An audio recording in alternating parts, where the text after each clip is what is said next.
Hello, hello. This has been a mess. Let me just go on my thing over here.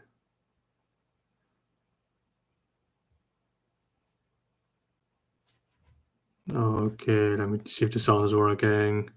Okay, that seems to be okay. So, welcome to another live stream. It's been brutal. I had this really cool. I had this whole setup fixed in OBS because I want to try and do this more fancily. I wanted to have like a layout and my chat on the screen and everything, and not this really shitty, grainy quality. And I should probably share this live. Let me just figure that shit out. I don't fucking know. Where do we even? Okay, share. I'll just quickly share this live, and then we're gonna get right into it. It's been brutal. I've been trying to like get this whole fancy setup and OBS and everything. I had everything figured out with the layers and the layouts, and the sound was just not working. The sound was an echo. I'm just typing this, just sharing it to Twitter quickly.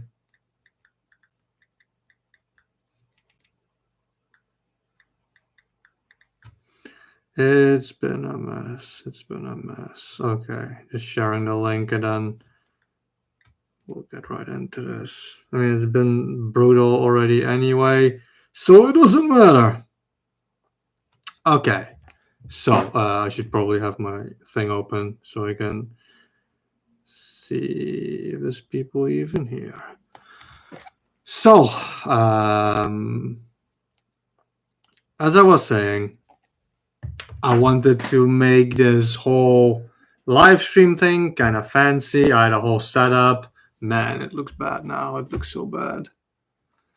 And I was figuring out the camera and the settings. I was doing it in OBS, and OBS was a little bit more complicated than I was expecting, and I couldn't figure out the sound stuff, and I wanted to get the YouTube chat in OBS, and the YouTube chat wasn't working in OBS. So I did this other thing, and then I was like, okay, I'm going live in OBS. If you've been keeping like a hawk eye on my channel, I've been live twice already just now before. It wasn't really working, and I don't know. I need more time to just study OBS. I was looking up videos. Nothing made sense. Everybody was showing settings that didn't exist. So for the next live stream, I'm gonna have all that shit set up. I had it really cool. I had like a background and stuff, but I want like a fancy layout, you know, and I want stuff around the screen, and I want the chat on the screen. We're not getting that this time yet. We'll see what happens.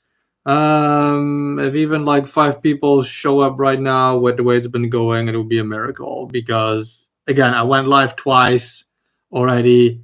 It wasn't working. I had to cancel the live, reprogram the live. So the link that people might have been on wasn't working. We'll see what happens. Good evening. I hope things are going well for all of you. I wanted to do these live streams more often, which is why I wanted it to be looking nice right now. That wasn't really working. Might as well just move all this stuff over that I had over here. Okay. In general, the goal for my live streams is to have 2 topics to discuss. In today's video, in today's live stream, I guess, the topics will be my queen is here. At least somebody is there then. Well, the most important people are present. Yeah, I've been saying I had this whole fancy setup, and it wasn't working. It was brutal.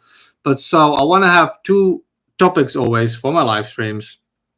And today's topics are my year in review of 2023 in relation to my channel and to what gaming has been. And the second topic is going to be gaming in 2024. I don't know how to divide those topics. In general, we're going to talk about Haynes. That's a new name I haven't seen yet. Thank you for joining, or at least people are here, so that's good enough already. Um, I don't know how long I'm going to dedicate to each topic. I don't want to spend an hour on my channel. I just wanted to talk about my channel a little bit, what's been going on this year. The biggest topic is going to be gaming in 2023. And again, I also want to talk in gaming in 2024 because some people think there's not a lot coming in 2024, but I'm looking forward to some games for next year. Either way, just want to quickly talk about my channel because I rebooted this channel completely this year. My previous channel was clearly marked by dark forces, and I hadn't gained a subscriber on my old channel in 8 years. That's not even an exaggeration. It's been 8 years. So I tried all these things, and in the end, I was like, you know what? I'm pulling the plug. I'm pulling the plug on this channel, and I'm rebooting it because I'm pretty sure I was shadow banned on so many levels because of the content I used to make before. So yeah, exactly, shadow banned, and I wanted to start over. And this year has shown me. I don't even remember. I should have looked all this stuff up. I don't remember when I started. When I made my very first video on this channel, I want to say it was in the summer, or maybe it's even less. Like 4 months ago. Wookie Cookie, what's up? Man, I always love your username. So I rebooted my channel completely, and I've had substantial feedback from analytics and stuff that I made the right decision. I'm at 84 subscribers now. Once I linked my channel everywhere and people moved over from my old channel, subscribers still went up. It still worked.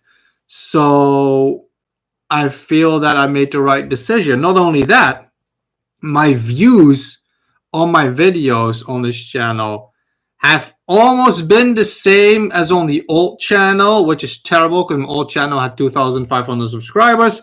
Now I got like 85, but it worked. It worked. I had my Animal Crossing video was my previous video, which last time I checked was at 1,600 views.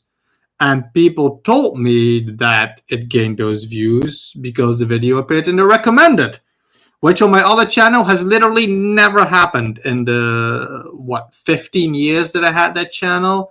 So I made the right decision. I think rebooting my channel, creating a new username, because I think the username was also holding me back, and that was pretty good. I have notes here because I can't remember everything. Even on my notes, I wrote down like I crossed 70 subs, but by now I'm already like 80 something subs. That's actually part of my whole thing, a consistent schedule and channel collabs. I want to do more collabs. I've been doing a couple with Robert of Gaming With Me, and with Clocked also. We've going back and forth. It's something I want to do, and I actually just like collabs. I like collabing with other YouTubers, and more is definitely coming. Actually, there's a really massive video coming, not on my channel, but on Robert of Gaming With Me, and I'm part of that video, and it's scarily big, that video. So with that, I'm definitely gonna do more channel collabs and consistent schedule. The problem is now I'm just really busy with a lot of stuff, but I want to consistently upload videos. I'm not gonna have like breaks for like 2 months, but sometimes it's gonna take 2 weeks in between videos. I don't know yet. I'm not gonna worry myself with that for now, the consistent schedule. I know that's something that's usually pretty important, but for now, I'm having fun again with my channel, and that is something I just didn't have on my old channel anymore. I didn't have fun. I was always worried, why is this not working? Why is that not working? Why are my subs not going up? And look, it's not about the sub count. Yeah, a massive amount of subs is great, but I'm happier now with my 80 subs than I was there with my 2,500 subs, because if you don't gain a single sub, then your audience isn't growing. If your audience isn't growing, then what's the point of expanding the video ideas? So yeah, I think that was pretty good. It's stress-free now to upload videos, and that is something I just haven't had in honestly years. I love making content. But again, I'm always worried, like, are people going to see it? I've had a ton of subscribers on my old channel who weren't even seeing my videos anymore because it was just going nuts. It was going nuts. And now I'm having fun again. So that's all that really matters. Eventually, I'm going to get a better schedule. But for now, I'm paying attention. People who follow me for a long time might have noticed I don't curse a lot anymore. Cursing is sadly a big part of who I am. I might drop a little word here and there in a video, but in general, it used to be like word here, word there. Whoa, what's this messing game? What is that? Yeah, I'm trying to control myself when it comes to the way I talk, my content, my editing, thumbnails, upload times. I'm actually paying attention to all of these things.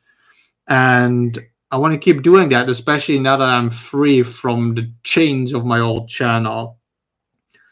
Roasting current gaming news drama seems to get a lot of views. Yeah, 100 creators making same vid, getting views and seeing how much it's. And so here's the thing with that. Yeah, exactly, Haynes. I think that's boring. So in my old channel, I did everything I could to try and get those views. And I did the news tubing thing for a little bit. I tried to follow on news trends in gaming. The one time I gained a few subs on my old channel was when I made a Switch Pro video. It was clickbaity as hell, and it worked. And I don't want to do that. That's actually something I want to talk about later right now. My next point, like what's to come on this channel. The thing you're not going to see on my channel is news articles. Now, if there's a news article I'm interested in, of course I'm going to be talking about it. When the Bot and Keitels rumors came out at the end of last year, obviously I talked about that. I want to talk about stuff that I think is interesting. If Nintendo reveals their next-gen console, I want to be talking about it. I'm just saying, you're not finding me talking about there's rumors about this game. These devs said this. Nintendo acquired this account. I don't care. I want to do what makes me happy on this channel, and that is just talking about the games that I love. And that is why you have seen videos about Bot and Keitels. That's why you have seen videos about Animal Crossing. My video did pretty good recently. And that's the stuff I want to keep doing. I like making videos about specific games. I'm going to talk a lot more about games that I love, about Zelda, Mario. I have games planned for Minecraft. I kind of would like to do an Overwatch video. I have no idea what about yet, but I'm recording some gameplay for that as well. I just want to have more game-focused videos. I'm going to do other stuff as well. I'm going to be talking about like my top 10s, like top 10 favorite Nintendo games, top 10 favorite NES games, top 10 favorite indie games. I have all these plans and all these ideas. So you're going to get a lot of game-focused content, talking about video games, talking about video game companies. I still do reactions here and there, but I'm very particular about them. Obviously, if there's a Nintendo Direct, I'll always be reacting to the Nintendo Direct if I'm capable of it, because Nintendo Directs are exciting, I feel. I like seeing new reveals, just watching video game stuff. I think that's very interesting. That is the most of you will see on my channel. But yeah, I'm definitely not going to cater to the new. I don't want to be a news tuber. I don't want to be that person who uploads 3 videos a day, like 4 times a week, talking about, whoa, the Zelda team said they might make Zelda playable. I can guarantee you every single news tuber made a video about that. I don't watch NewTubers anymore even. I unsubbed almost all of them. I don't care. If it's not fun for me to talk about, I'm not going to talk about it. And I don't want to talk about a detail about, like, for example, I like Bot and Keitels.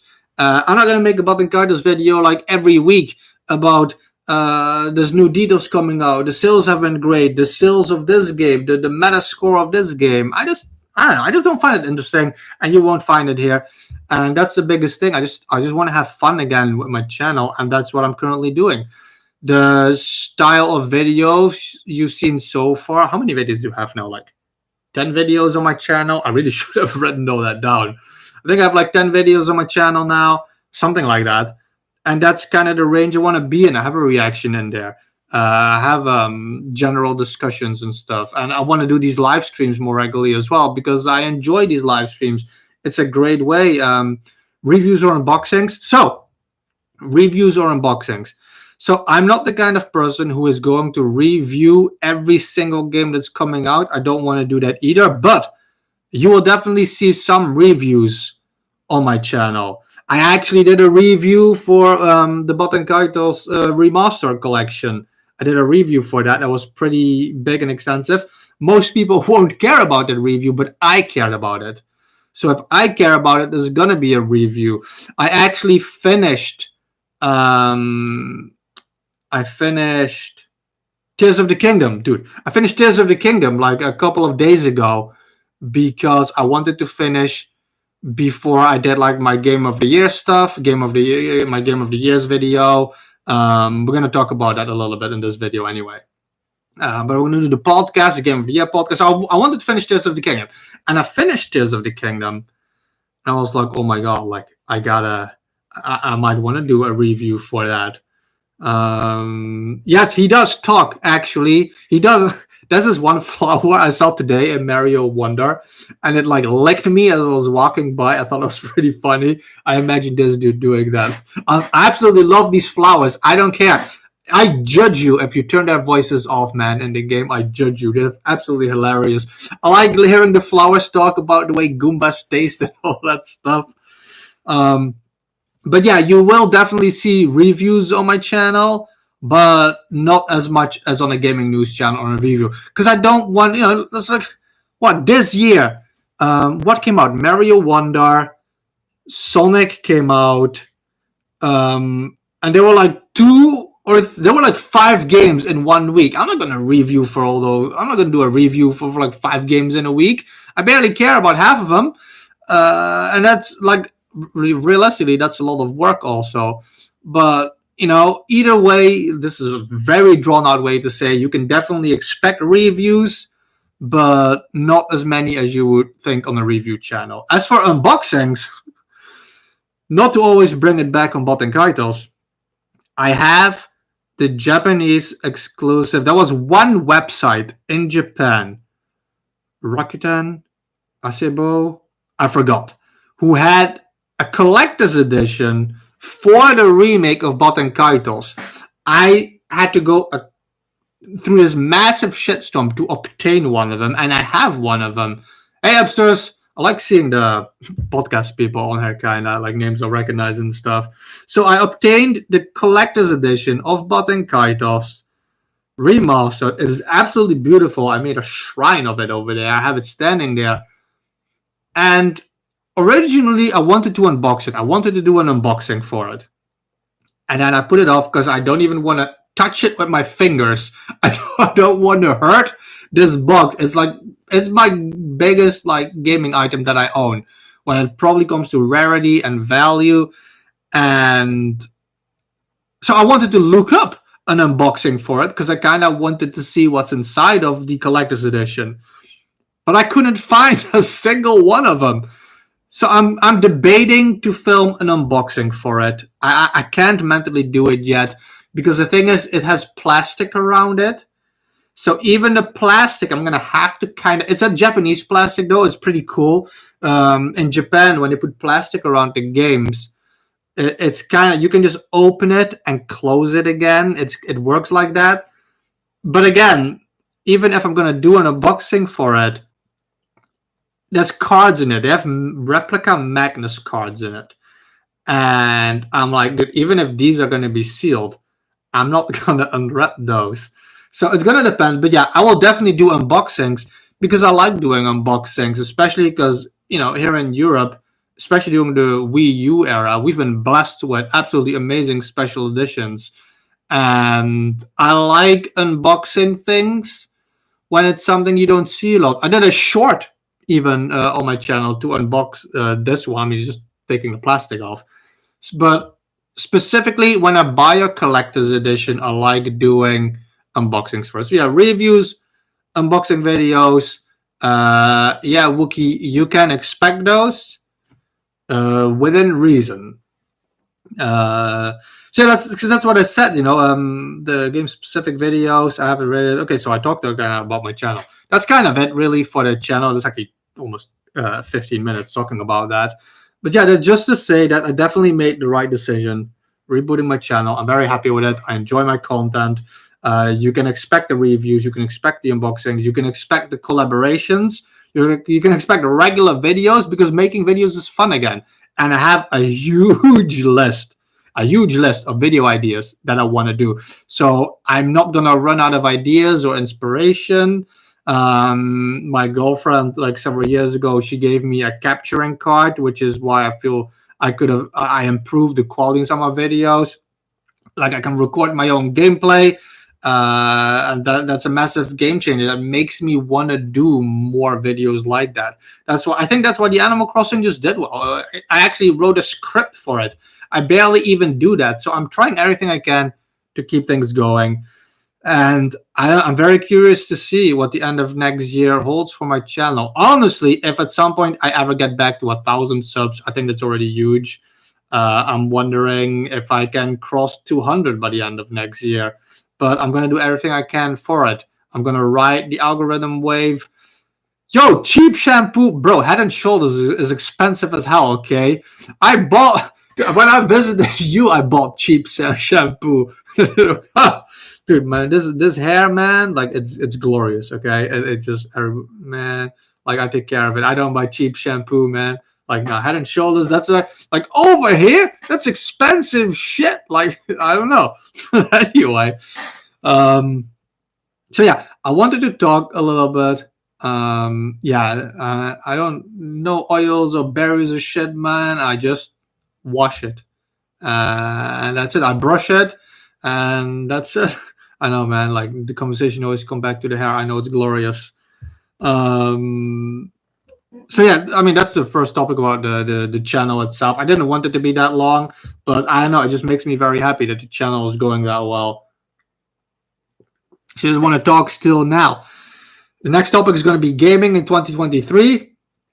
And man, hand soap, bro. Like, look, man, there's a reason a lot of people are bald before they're 20, and hand soap is probably a big reason for that. Oh no. Yeah, I want to talk about gaming in 2023, what this year brought. And I want to talk about gaming in 2024 a little bit because, like I said, no, man, I like the distractions. That's why I like the live, because you have the discussions with the audience and stuff.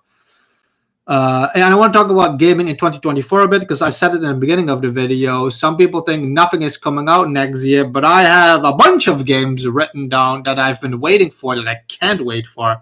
But before that, 2023.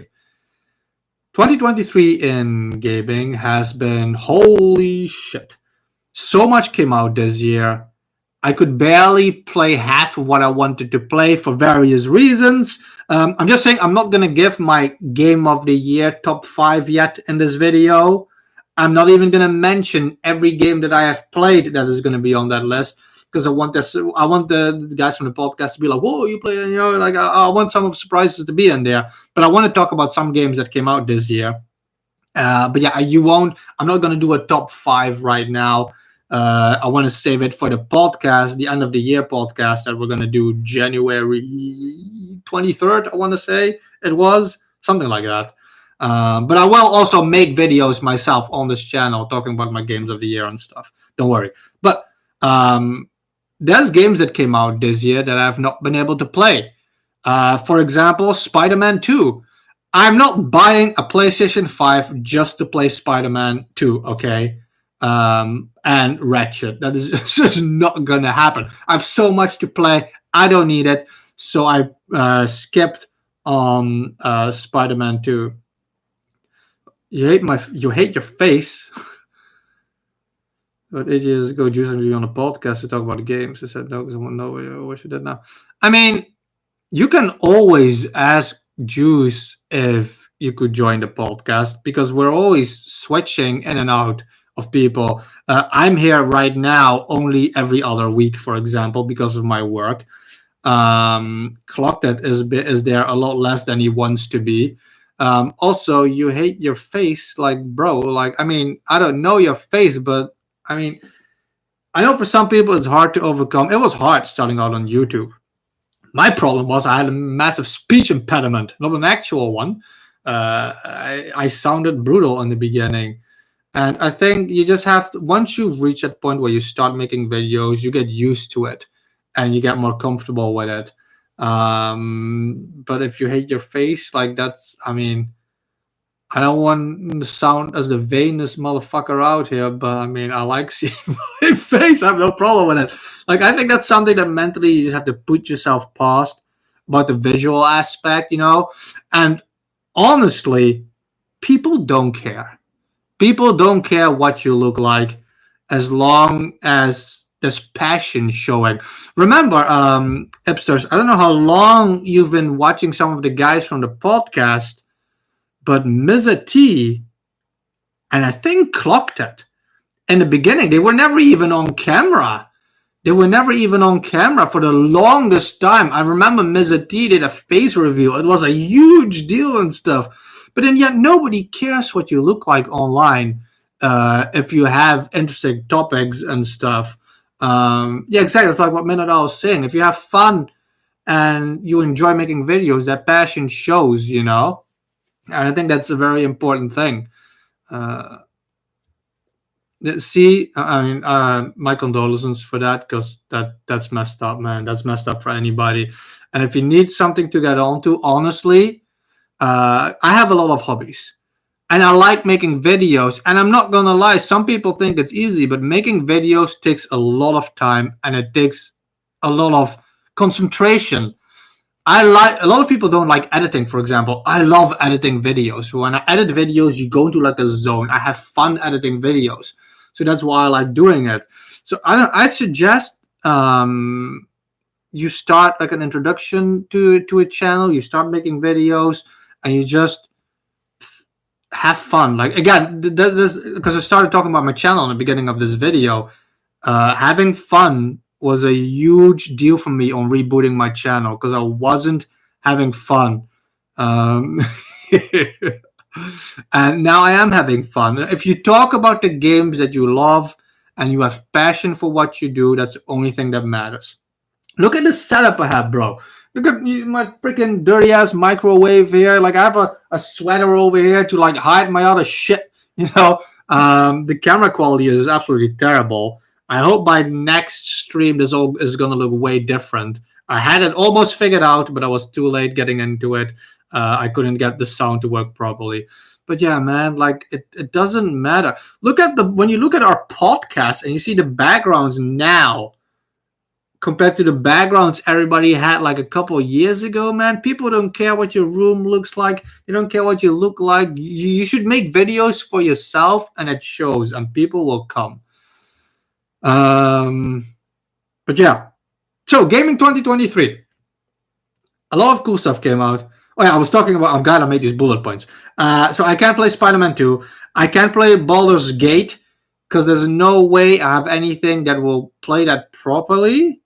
My PC won't be able to play that the way it should be played. And that's a massive time consumption, Baldur's Gate. And I wanted to get into it, but I decided just not to. Armored Core 6 looked absolutely amazing. And I just haven't picked it up because, again, there's too much was coming out this year. Another thing is Starfield.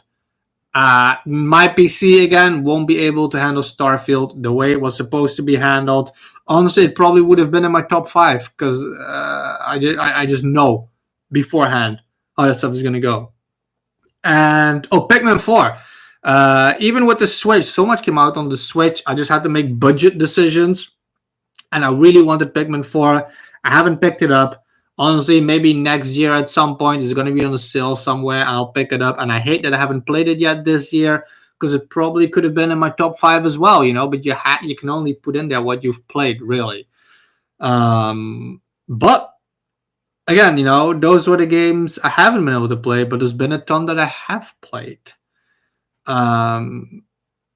We're doing podcasts with teachers and Player Essence, Gamer Large. Oh, really? I have history with Player Essence. I don't watch any of these. I mean, I watch Juice and T, But I even unsubbed from Player Essence. And like I said, I unsubbed almost every news channel because because if you follow 5 news tubers, you get 20 uploads in your video every day, and your feed just gets drowned out by literally the same video topic. So I kept the ones that were most interesting to me. And even then, I don't even watch every video of every news tuber. But Rule of Two Review, who used to be on the podcast originally, The Juices Loose, I always like the way he talks, the way he articulates himself, and I enjoy his general calm demeanor. So he's probably one of the only news tubers I'm still sub to, honestly. But yeah, some games came out this year. So I'm not talking, this is not going to be any order, any game of the year order. It's going to be nothing like that. I just want to talk about some games that came out. And I mentioned it a few times. Baten Kaitos came out. The Baten Kaitos HD remaster that, thanks to this setup now, looks kind of grainy and shitty. Again, I hope for next stream the stream quality is going to be better. I had this cool setup, man. But yeah, the Baten Kaitos remaster came out, and that was a dream. That was literally a dream. I've always said this. There were 2 games I wanted to see in the future. I wanted a remaster of Baten Kaitos and a remake of Skies of Arcadia. Now with all the Sega stuff going on, that who knows? I have hope for Skies of Arcadia. But Baten Kaitos, I always wanted a remaster of it. And holy shit. At the end of last year, rumors started to surface. Now, I'm a hawk. Everything Baten Kaitos online, I will track it down. I will find it.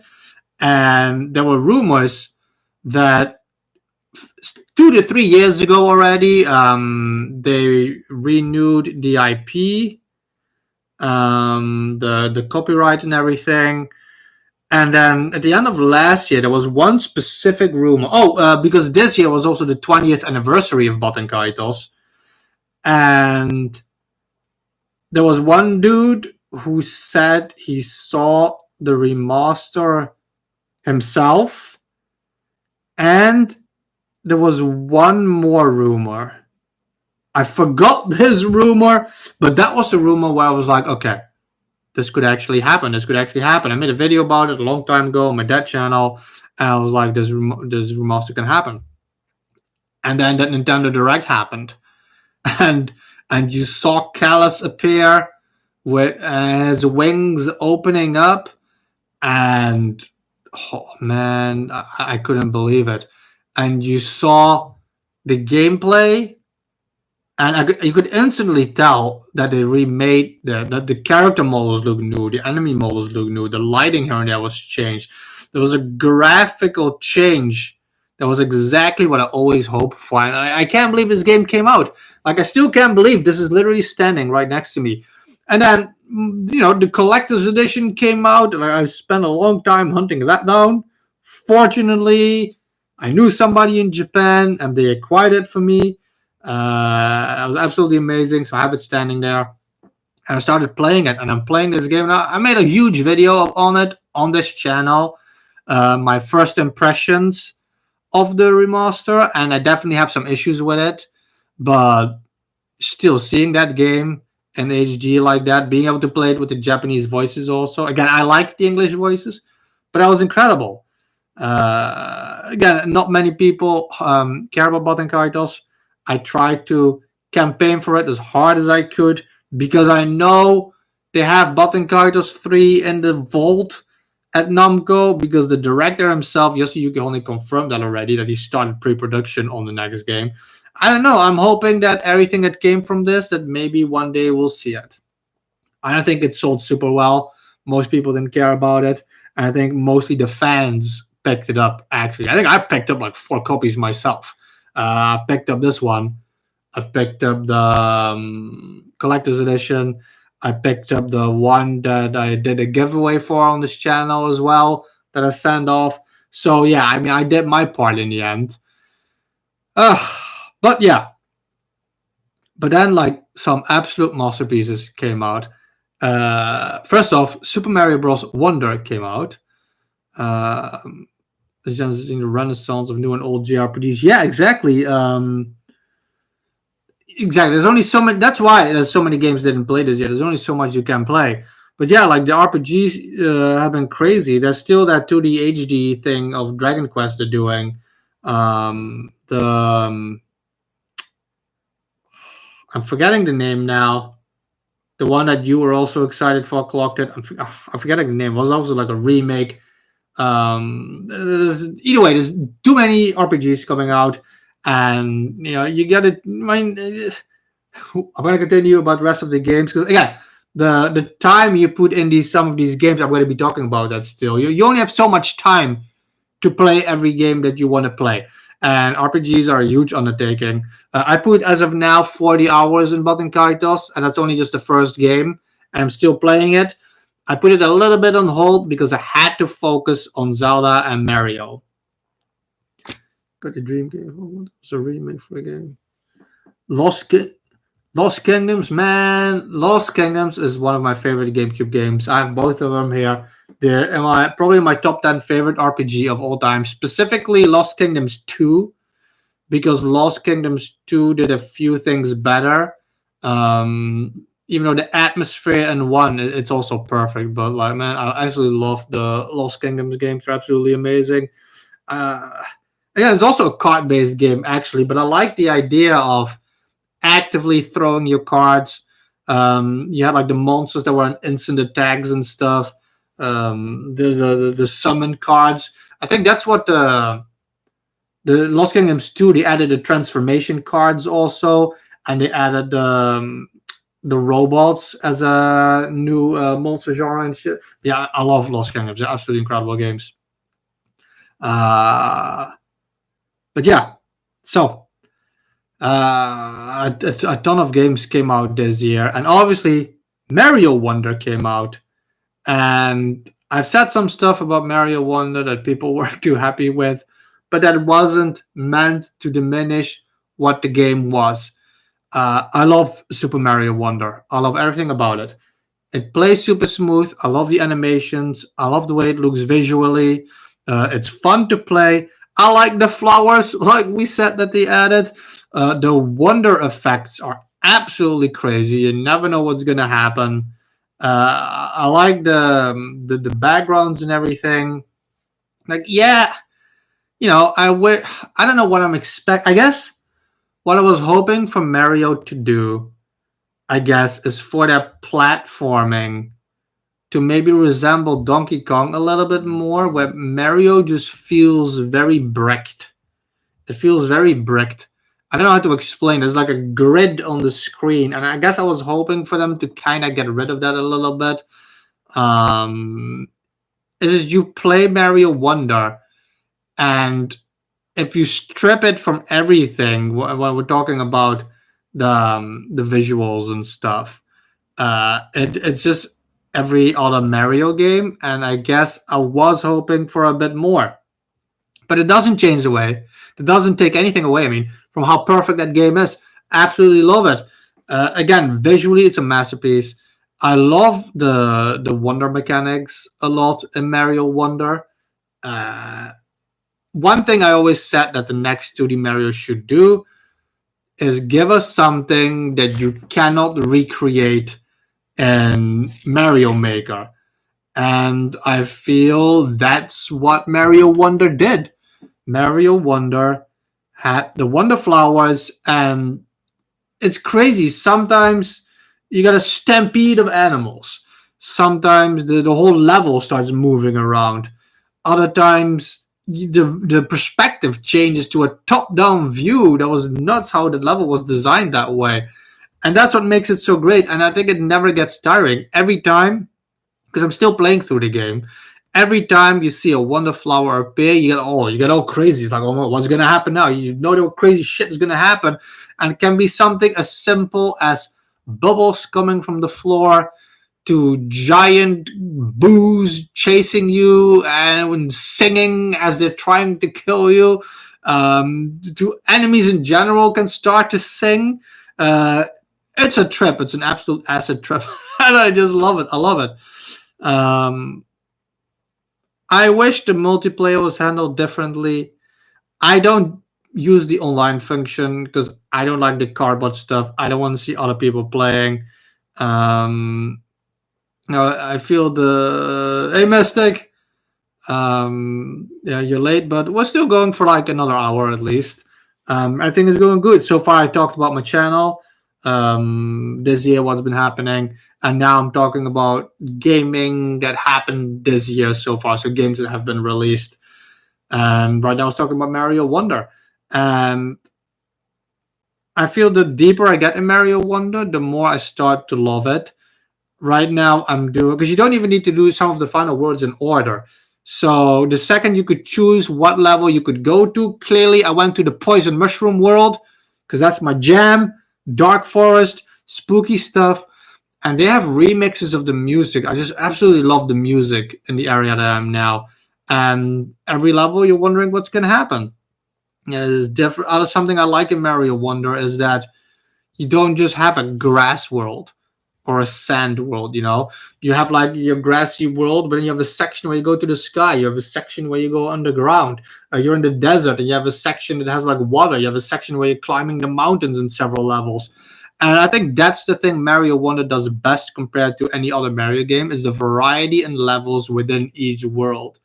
And I think that's something that we really needed, because I don't know. I think it's a shame that in all the Mario games, for example, you have a whole world that's grass, and then you have a whole world that's desert, and you have a whole world that's snow, and then you're like, I kind of miss the grassy plains. So I like it that this game mixes that up. One thing I don't like is that Nabbit and Yoshi are easy characters. I mean, I don't mind it as easy characters. Yeah, you should have that in a game. I feel difficulty should always be on a skill. Some people want Dark Souls to be hard. Some people might just want to see the story. And again, some people like that Kirby is easy to play. I like a challenge in it, so that they added a hard mode in Kirby. I put it on hard.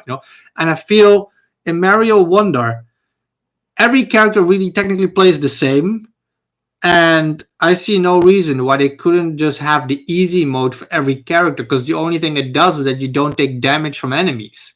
That's really it. Yoshi has a couple extra moves, but I don't know. I still feel it could have been an option, because I would have liked to play as Nabbit, and that's just not going to happen because I'm not going to play the game in easy mode. I think overall, Mario Wonder is already a lot easier than a lot of other Marios. It has crazy hard levels, but most of that is optional. You don't need to play everything in Mario Wonder. And I don't know. I'm happy this game came out. Absolutely love it. It's incredible. I don't know. I was just hoping for more, and I hope for the next 2D Mario. That it's hard to just put into words what people are expecting for the 2D Mario, because again, it looks incredible. It's like compared to New Soup. There's no context. I always said New Soup is soulless. It is dead inside. I don't like the way the characters look, the way they're acting. The style has been overused in like 5 subsequent games. Well, you had like New Soup on Wii, New Soup on the 3DS, New Soup on the Wii U twice. There's like 5 games of them. So I just grew sick of it. That's the main reason why I can't stand that art style. And Mario Wonder, just the animations alone look absolutely amazing. I love the animations in Mario Wonder. And yeah, I hope for the next Mario, the next 3D Mario, that we might see another jump like that, where visually it just blows you away, like this unique new gameplay mechanic.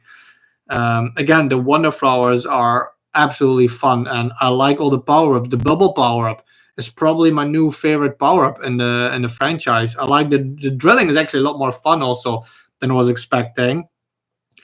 I hate the elephant. Okay, look, elephants are ugly. I don't like elephants in design. Even if you try and make them cute, elephants can't be made cute. Like, holy shit, did you guys see what they did to that Dumbo movie? That's scary as hell, man. Like, I don't know. I just don't like elephants. So when you saw, like, the Elephant Mario, he's fun to play as. he's fun to play as, but man, I don't need to play with like a bald Princess Peach or anything. It's just weird, man. I don't like it. But again, in the end, Super Mario Wonder is absolutely wonderful. I like everything that they added. Visually, it's still blowing me away. I start playing it, and you get sucked into this world. I like discovering all the new levels, specifically all the Wonder power ups and everything. Um, but yeah, so that came out. And then Zelda came out. Tears of the Kingdom. I will not tolerate spoilers in the chat. I don't know if I can control the chat that way. I haven't really tried it. Okay. Please no spoilers in the chat. I finished it already, but I'm pretty hardcore when it comes to spoilers. Specifically a game like Tears of the Kingdom. So I won't talk about specifics, like what happened and everything, but Tears of the Kingdom is doing things to me that I'm gonna make a video about. My next video on this channel is gonna feature Tears of the Kingdom, and I'm struggling so hard with this game. I'm struggling so hard. It is perfect. It is perfect. When Donkey Kong Country Returns came out on the Wii, I liked it. It was a great game. I had a lot of issues with it. Tropical Freeze came out and it fixed every issue I had, every problem I had. When Breath of the Wild came out, I absolutely loved Breath of the Wild. It's an absolutely amazing adventure. But I had a lot of problems with Breath of the Wild, and I've always been vocal about those problems. From the fact that the exploration, a game about exploration, had one surface to explore, that was stupid. The whole thing with the divine beasts, I hated the divine beast. I don't care what anybody says, they're not even remotely close to dungeons. So I had and a lot more. The world just felt dead, and I know that was the point of it, but there's ways to handle that. And I don't know, there were a lot of things that I wanted in Breath of the Wild. And then Tears of the Kingdom came out, and holy shit, Tears of the Kingdom fixed every issue I had. Everything I wanted in Breath of the Wild, Tears of the Kingdom had, minus one thing. I wanted dungeons in the game. It has, I don't care what anybody says, it has actual real dungeons the way I wanted them, where the locations were embedded in the lore of the region, that they were poisoning the regions, they were affecting them. You had unique bosses, just unique music to go through in these areas, and I love it. So I got that. I wanted caves in the game. People always laugh at me when I talk about spelunking or underwater exploration in video games. These are huge for me. You know, that really changes a game up, especially if you have a game about exploration. And people are like, oh, there's caves in Breath of the Wild. Bitch, there were two hollow caverns. One had a shrine in it. The other had a skeleton in it. And I think that was also a shrine. That's it. You didn't have caves. And Tears of the Kingdom basically has an entire overworld that is just caves. Now, it's not all connected to each other. But I'm just saying, like, if you look at Tears of the Kingdom as a surface map, and you'd have a map of all the caves in the game, it's unreal. And a lot of the caves are different. You have caves that are underwater. You have caves where you can change the water level. You have caves that go vertical. You have caves that are entire underground networks leading to massive other areas. You have caves that are stuck in lava. You have caves made out of crystal.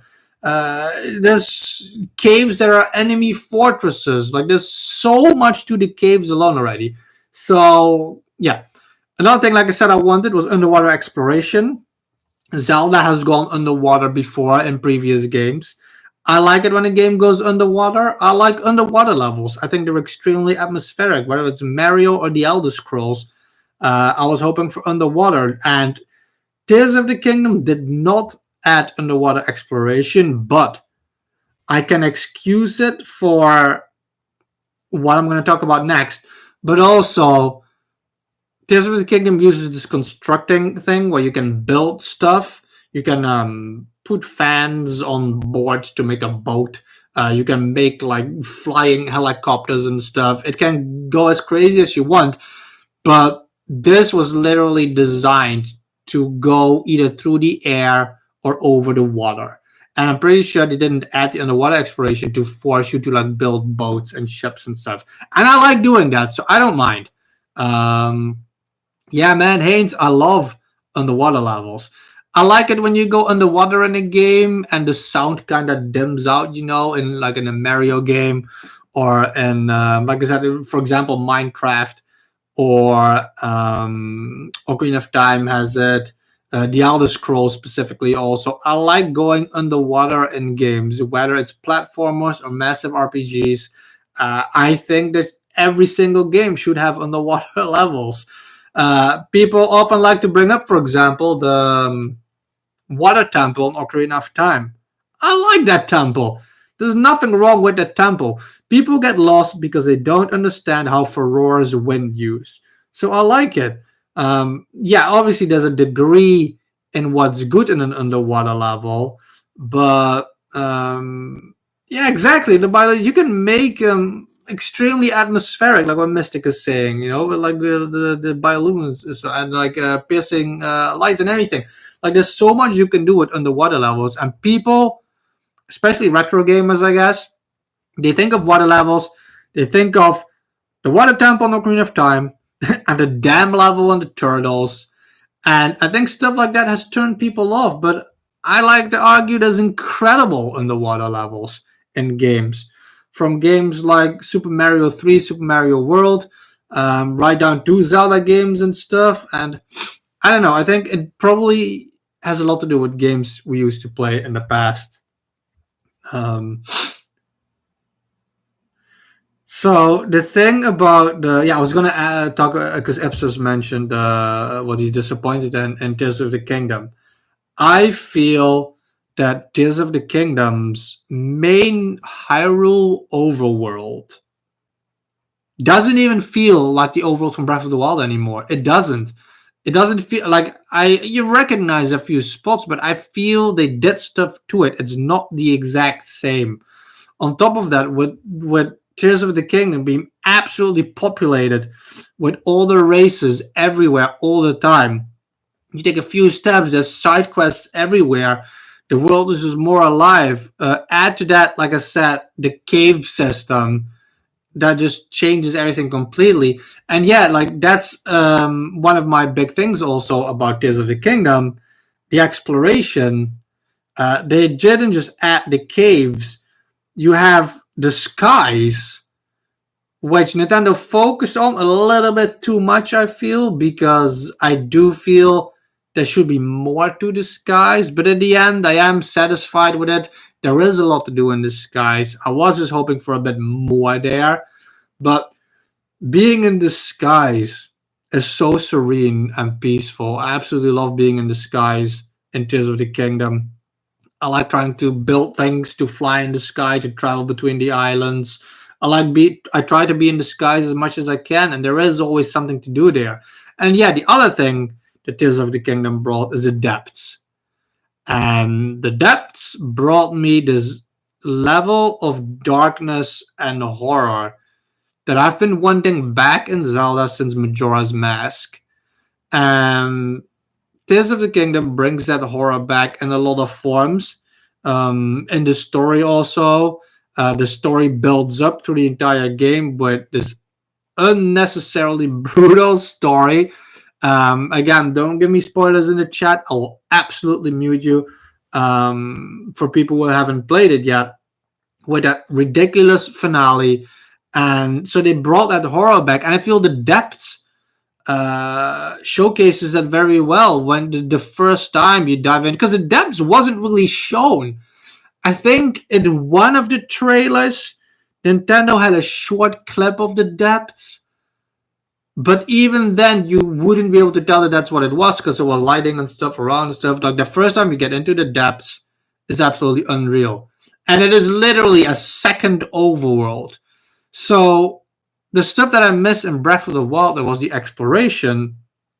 In Tears of the Kingdom, I say there's a 4-layer overworld. And again, Breath of the Wild has 1 layer. Tears of the Kingdom has a layer that is Hyrule, the sky, the depths, and the caves, which I count as its own layer, considering how absolutely massive the cave systems are and how many there are.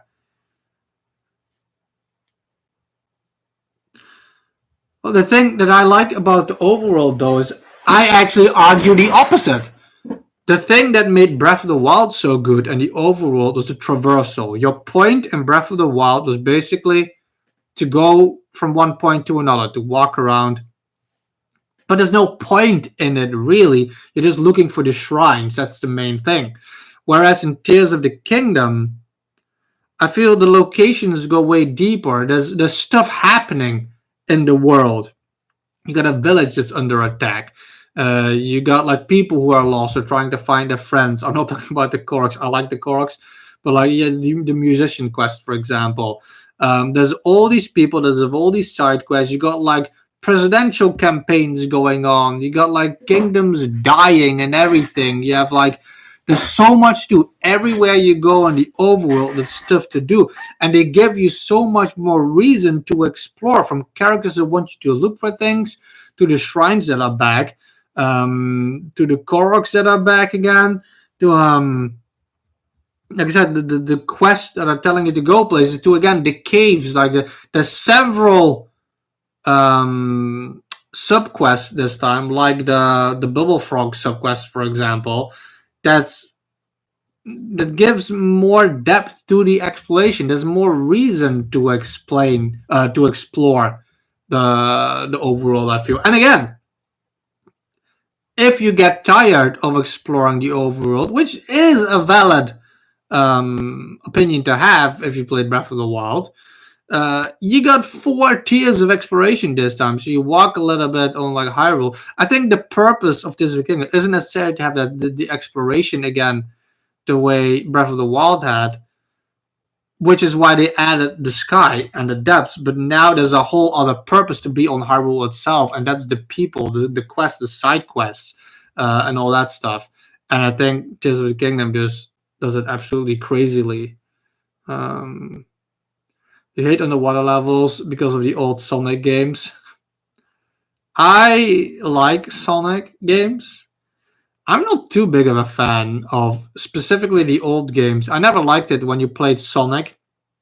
The idea of Sonic is to go really, really fast, but you're never going really, really fast unless you have an automatic looping. It's like you run, oh, there's a spike, Sonic is standing still. And Sonic has this inertia that drives me crazy. And you bam, you get hit by a spike, and then okay, let's try to run again. Okay, bam, and you get hit by an enemy. Let's try to get running, and you're standing still more than you're running. I don't know. That was my hate for the old Sonic games, really. I always said like Mario runs a lot faster than Sonic.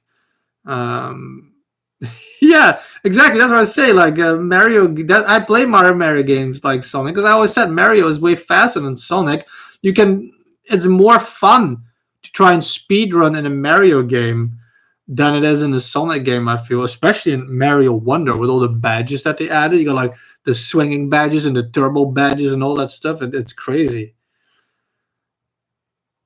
Most played Switch game of the year. I have 230 hours now in Tears of the Kingdom. And that is the first, and that's where I finished it. I think in Breath of the Wild, I had 280 in total, and that is including starting New Game Plus. And I've done everything I could in Breath of the Wild, and I'm far from done in Tears of the Kingdom because of everything they added. And but I understand it, Juice, he likes Breath of the Wild, I think, way more than Tears of the Kingdom too. The overworld, the gameplay mechanic of it. And for me, Tears of the Kingdom, and I've said this before, and people don't like it when I say that, Tears of the Kingdom made Breath of the Wild obsolete to me. It didn't make it less good. It didn't make it a worse game than it was. But like what you said, you have the main overworld in Tears of the Kingdom. and then it just adds everything to it, and that's all there is to it. And the story in Tears of the Kingdom, I'm sorry, but it's borderline the same as in Breath of the Wild. It's borderline the same as I always said. The story of Tears of the Kingdom basically combines Ocarina of Time with Breath of the Wild with the story. And then Tears of the Kingdom just takes it way out there. Like it takes what Breath of the Wild had in every aspect and does way more. It does more with the exploration. It does more with the story. It does more with the side quests and everything. And I don't know.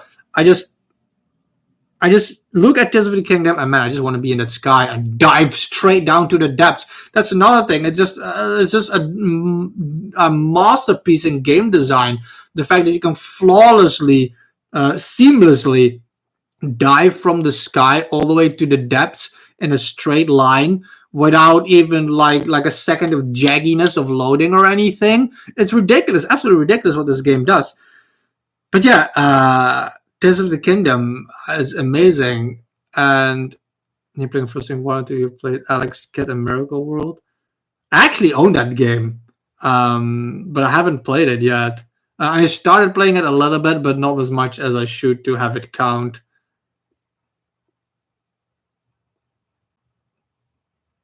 Yeah, see, because I mentioned that earlier, the dam level on the original Turtles. That is why a lot of people hate water levels, because people either played the original Turtles and they could never finish a dam level and the water temple in Ocarina of Time. That is the main reason people hate water levels. But again, I like the water temple in Ocarina of Time. I love water levels, and I think every game should have them.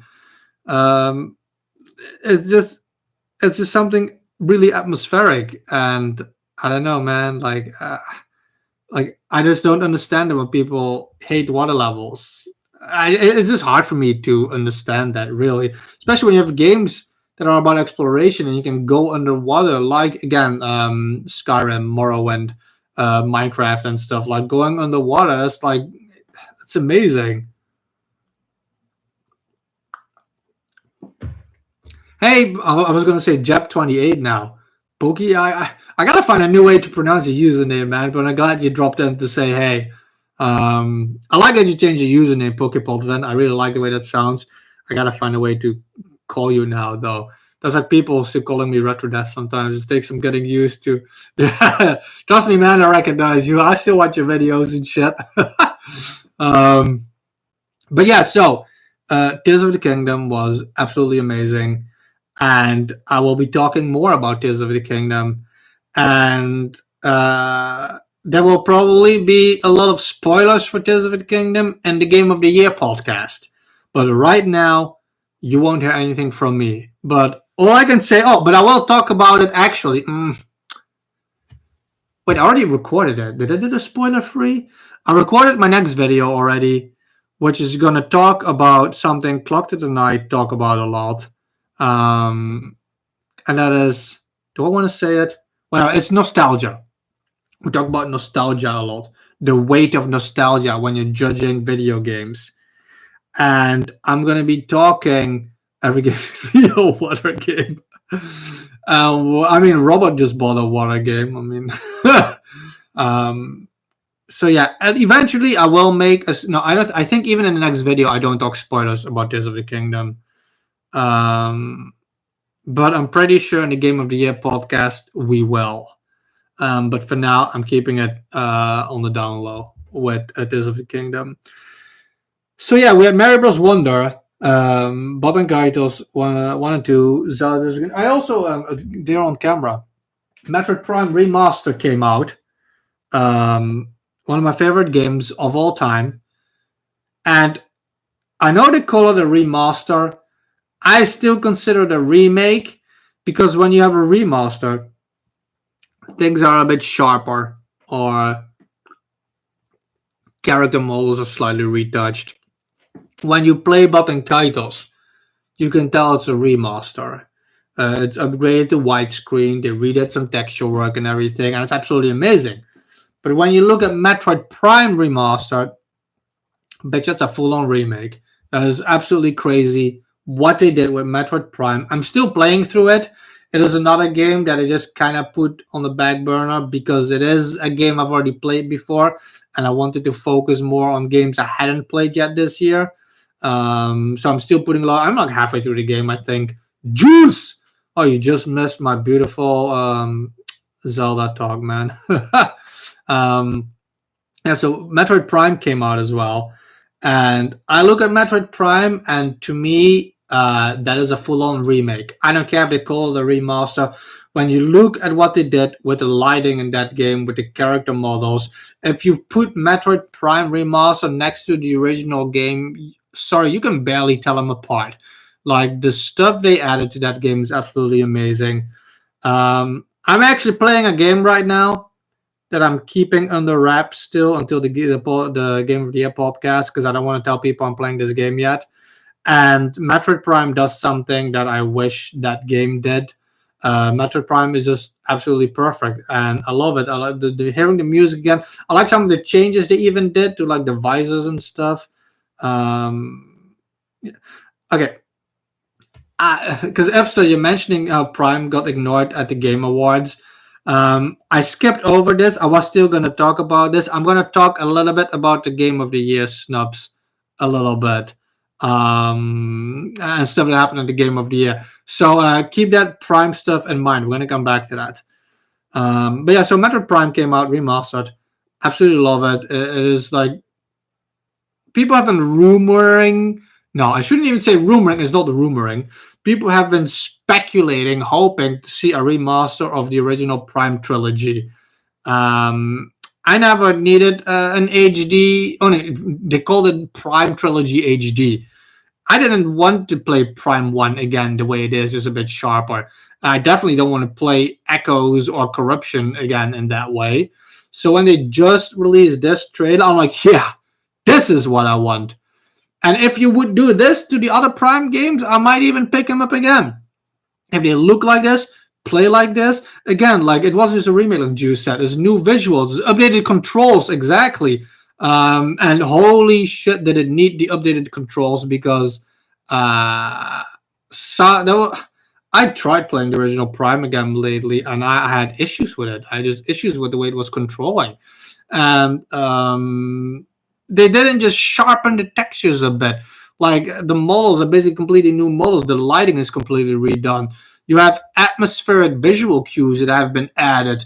Even in the first area, for example, where you're in the space station and there's an area where one of the parasite queens, I think they call it, is laying dead. And there's like fire everywhere. You look at these games side by side, bro. I'm sorry. That is not a remaster, okay? There's no way. It is just absolutely beautiful. And the reason I liked Metroid Prime 1 always is it is such an atmospheric game. Thanks for joining, Clocked. I'm glad you were here for a little bit. I know it's always kind of late for you. And I had to start later, too, because I had all this bullshit. You can watch the second half on the VOD. But yeah, Metroid Prime is such an atmospheric game, which is why I like Prime so much. Prime 1 specifically was one of my favorite games of all time. It is so atmospheric with the music. Prime has great underwater level shit too, by the way. We were talking about underwater levels earlier.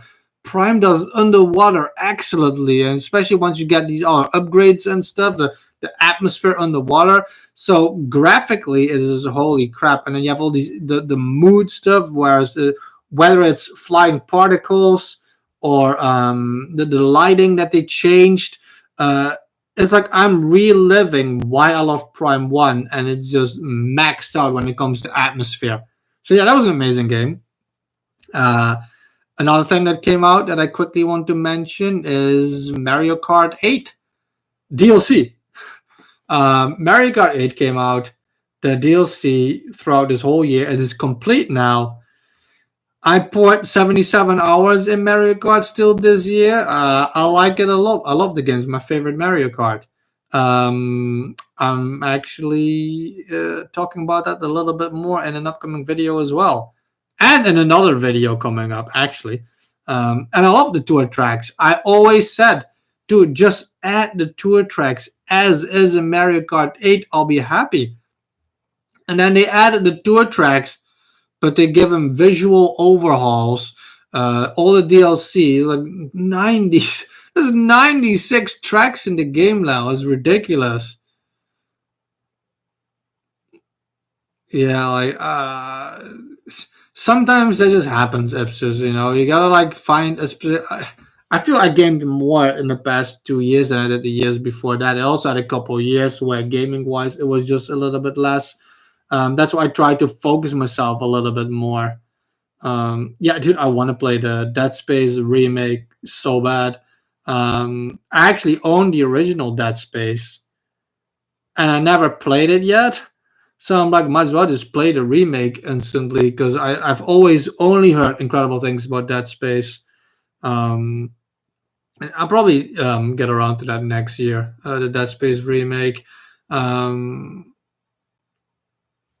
yeah, so what was I talking about? Oh, Mario Kart. So yeah, like 98, 96 tracks now and stuff. This game's absolutely amazing. It's ridiculous. All the levels, all the effort they put in the levels. And I feel Mario Kart 8's DLC did something that I'm hoping is going to be the future of Mario Kart. So everybody's like, oh, what's Mario Kart 9 going to be? Oh, well, the rumor is that now it's not going to be called Mario Kart 9. It's going to be called Mario Kart 10.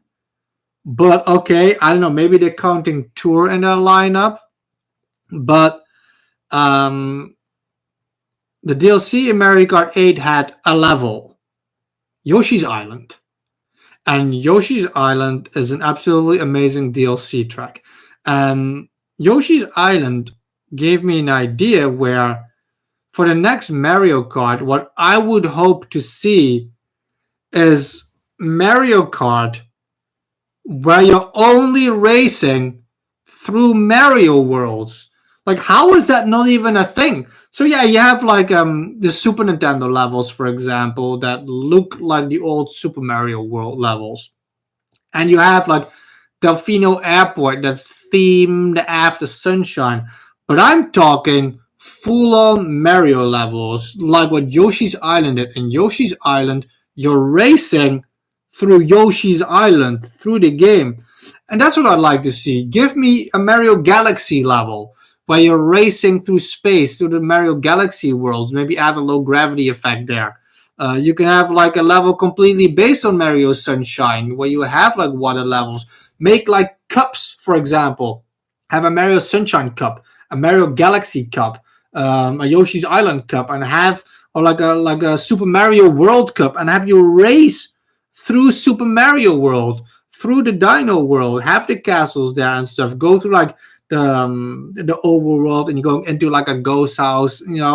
I would love the next Mario Kart to actually be Mario Kart and not just have like, oh, this is Yoshi's Circuit because it's shaped like Yoshi's Circuit, or Royal Raceway, which I do like, where you just on a raceway, let us actually race through Mario games. That's what I'd like. That exists, like have it actually themed after it. Like when you're racing on Yoshi's Island, you're like, holy shit, I'm racing on Yoshi's Island. So anyway, that's what I'd like to see from Mario Kart in the future a little bit. I'm already going like an hour and 15. So before I talk about gaming in 2024, which is my final topic, I do want to mention quickly the Game Awards. Yeah, I know. DK's level, for example, has that. You're racing in Donkey Kong's level, and you have the Dempa things, and the land section. It feels like a Donkey Kong world, and I just want more of that. So anyway, before I talk about the gaming in 2024, games I'm hoping, I'm waiting for, I'm excited for, the Game of the Year awards happened. No, not the Game of the Year award. The Game Awards happened. I stopped watching the Game Awards like 4 years ago, 5 years ago. The first time, I think, I don't even remember, when Hideo Kojima came on, and it became a mess. It became all about Kojima. That was absolutely terrible. all this Death Stranding stuff, and I don't know. And it became more about all this dumb stuff. And I think the two subsequent years after that, Kojima was also there. I think last year he wasn't there, and now he was there again. And now, like, this is why I don't watch the Game Awards anymore. It's all about the Kojima Awards. It's all about the sponsors. It's not really about the video games anymore. Awards, you get like fast forwarded like crazy, and you get trailers all the time. Where half the time the trailers are just like CGI trailers that make absolutely no sense. So I can't stand the Game Awards anymore. But one of the biggest issues I had with the Game Awards were the snubs. Because we're talking about gaming in 2023. I think when Smash Brothers came out, I don't remember these details. I don't have the memory other people have. I think when Smash Brothers came out, it wasn't even in the Game Awards. Did they put it in a fighting game or something? I remember when Xenoblade Chronicles 2 came out, it wasn't there at all because it came out like a week before the Game Awards, because I think then the Game Awards was in like fucking November. Xenoblade Chronicles 3 came out, it wasn't in there. It wasn't even in there for music. Are you kidding me? And so in the past, it was kind of normal for Nintendo games to get snubbed. This year, Haynes said it already, I was going to come to it. Hogwarts Legacy wasn't even there. Hogwarts Legacy was a huge event, a huge thing, praised by a lot of people. Smash was nominated. There was something with Smash Juice. I think maybe it was like multiplayer. It wasn't nominated for. There was something weird about it that I have in the back of my head. But yeah, this year Hogwarts Legacy came out. It wasn't there at all, which I'm sorry, but and I don't care. Like, I'm pretty sure it's for like political reasons, quote unquote, that they're trying to. You need to like get rid of that stuff. You need to separate all that bullshit from gaming. You have Hideo Kojima here. You have like actors that have nothing to do in gaming here. And like when you actually have great games, you either snub them, like what Xenoblade has always been a victim of that, I feel. Nintendo usually, but now again, Hogwarts Legacy, and I don't care about the political aspect of it. You don't just not put this game in there. Same with Starfield. You had Starfield that was in there for like, was it in there at all? It was definitely, yeah, like it wasn't an option for Game of the Year, that's for sure. Because you have freaking Resident Evil in there. And that's why I said we're going to come back to Metroid Prime. I think it was Ipsos who said it earlier. Oh, Metroid Prime wasn't at the Game of the Year awards. It shouldn't be. I'm sorry. It shouldn't be. Just like Resident Evil shouldn't be there. I'm the one who always says I count remakes as new games. But for a Game of the Year award, with everything that came out, Resident Evil should not be in there. Because Resident Evil 4 in particular, even, it's not like what they did Resident Evil 2, where it was completely remade in this new perspective. Resident Evil 4 is just Resident Evil 4. You know, it always had that perspective. It's a remake, okay? It shouldn't be in there. I'm sorry. Remakes and remasters have no place in the Game of the Year awards. So I don't know. That was just like the final thing for me, that I already barely watched it. I think this year I watched a little bit through Terrell's live stream, The Insane Game Freak. And then I stopped watching the second Kojima popped up. And now you have, you did have Alan Wake 2 being pushed. But a lot of people probably don't remember that Alan Wake 1 was a huge thing, was a huge deal, and it got praised a lot. I have no problems with games being praised that I do not agree with. Okay?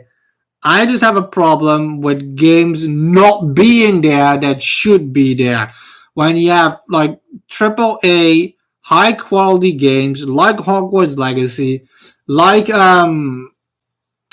Starfield. Look, Starfield did something crazy, like, but and then again, maybe it's a Bethesda bias, you know. I don't care, but Starfield did something like Bethesda went absolutely nuts by making their see you later, Juice. Thanks for being here. Starfield did something crazy. Bethesda with Starfield, why they made Skyrim in space. This is a huge thing. This is a huge game. It's a huge deal. You can't just not have these in your Game Awards. I'm sorry, but you can't. Anyways, that was last little ramble on gaming of 2023. Just want to talk a little bit still about gaming to come. I just put that Game Awards rant in there because I didn't even watch it anymore, and still they managed to give me like problems with the show. So gaming in 2024. A lot of people think there's nothing coming. No games are coming in 2024. We don't know anything yet. Nintendo hasn't planned anything yet, but there are several games. 1, 2, 3, 4, 5. I have 5 games written down that I'm really excited for, that are, as of now, confirmed for 2024. I have 1 game written down for 2025 even. That's Professor Layton. I wanted to mention it quickly because I love Professor Layton, but it's a 2025 game, confirmed as of now. But 2024 has a lot of games coming already that I'm so excited for. I needed to write one down that I forgot to write down. So before I forget it again, I'll just quickly mention, because this was actually, it's a good segue, because it was a trailer reveal in the Game Awards, Visions of Mana. I absolutely love Secret of Mana on the Super Nintendo. It is one of my favorite Super Nintendo games. It is without a doubt one of the greatest RPG ever made. I love Secret of Mana. It has such a unique atmosphere, from the sound effects to the music to the character design. And exactly, Mystic, the music. I just mentioned it. The music in Secret of Mana is absolute art, from the dungeon themes to the village themes to the overworld themes. So I actually wanted to play some of the recent remakes. I wanted Trails of Mana, and I wanted the original one, and I just haven't picked them up, honestly, because of budget reasons. I mentioned earlier, I can't pick up everything all the time, but I'm keeping my eye out on them until they go cheaper. But I was really excited for those. But Visions of Mana, you can count on me being there day one. Day one. Because it's the first new game we've had in years, in absolute years. Not only that, from the looks of the trailer, it's going open world, and I love open world games. It's one of my favorite subgenres, from the Elder Scrolls to now Tears of the Kingdom to Days Gone. I think any game almost should have an open world variant. I love open world games, and from the trailer it looks like it. But not only does, you're looking at this trailer, which is a brand new next gen game, and it just looks and sounds all like Secret of Mana. The character designs, the music, even the visuals somehow just feel like it. You have like the standard enemies already instantly in the trailer, from the rabbits to the mushrooms. I looking at this and I got like this wave of nostalgia coming over me of Secret of Mana on the Super Nintendo, and I can't wait. It's a mess, and I think from what I remember, they confirmed it for 2024. So 100% I'm getting that. I'm so excited for it. It visually, like, holy shit, it looks just nuts. It looks absolutely nuts. And I like it that they're doing a more, I mean, that's what you have to do. A more active battle system, like what Tales of Arise did. And I feel Tales of Arise did for the Tales franchise what Visions of Mana is looking to do for Secret of Mana. So that is one of my main games that I'm looking forward to in 2024. Another game, I don't care what people think. Princess Peach. I want the shit out of that game. I absolutely love Super Princess Peach on the Nintendo DS. It's a great platformer. It has a really fun mechanic that was obvious they weren't gonna use again, considering the day and age we live in.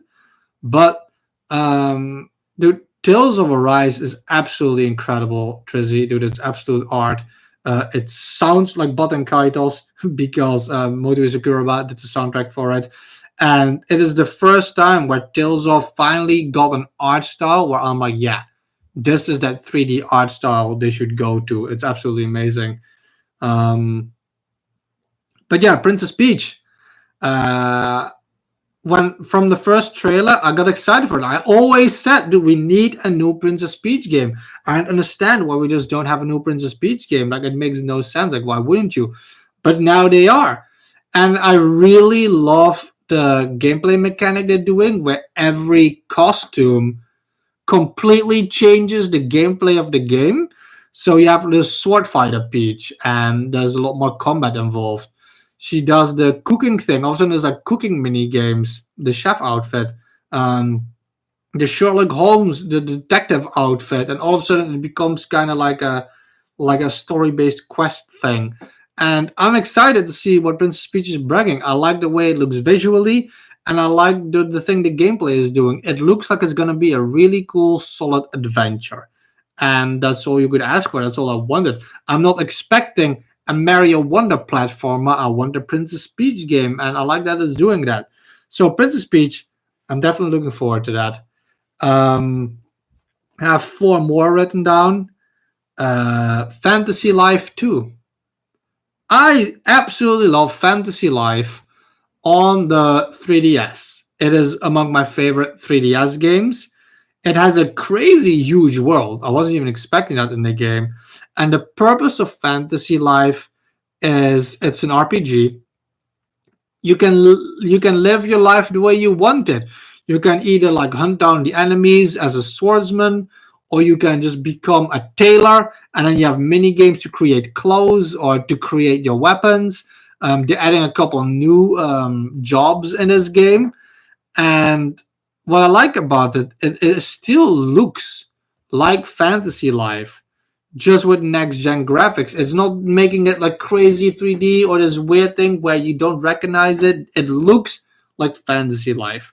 And I like Fantasy Life on the 3DS. And this is going to sound weird, but I think the mini games in it are extremely satisfying to do when you're making the clothes or the weapons or the fishing stuff, just everything. So I'm very excited for Fantasy Life 2. We haven't seen a lot of it yet, but from what we've seen, it's basically going to be the previous game. Trizzy, I'm not going to lie. I didn't finish it either. And you know why I haven't finished the first game yet? Because you can play it any way you want. And I wanted to master all these jobs so bad. I spent most of my time doing like the tailoring mini games and creating my little character and all that stuff. And the fighting quest aspect was almost the least interesting of it. But I probably put like 100 hours in that easy, I feel. But yeah, I don't care. I'm still wicked excited for the sequel. And my goal actually is to finish the first game before the new game comes out. So I might dive back into it. It's actually, you can have a little carrying case for my 3DS that I take to work. And it's one of the games that is actually in there. There's only like a few games in there. And I want to finish it and actually now focus on the quest of it. And Midnight Owl is bringing me to the next game already, Silksong, the sequel to Hollow Knight. Silksong has been confirmed by the devs that because we haven't heard from it in like years, literally years. And this year, I think around June, I don't remember, they said that originally they planned to release it last year, but they delayed it. They confirmed they delayed it to 2024. So it's been confirmed as of now to come out in 2024. Silksong. That's why it's also in the thumbnail of this live stream.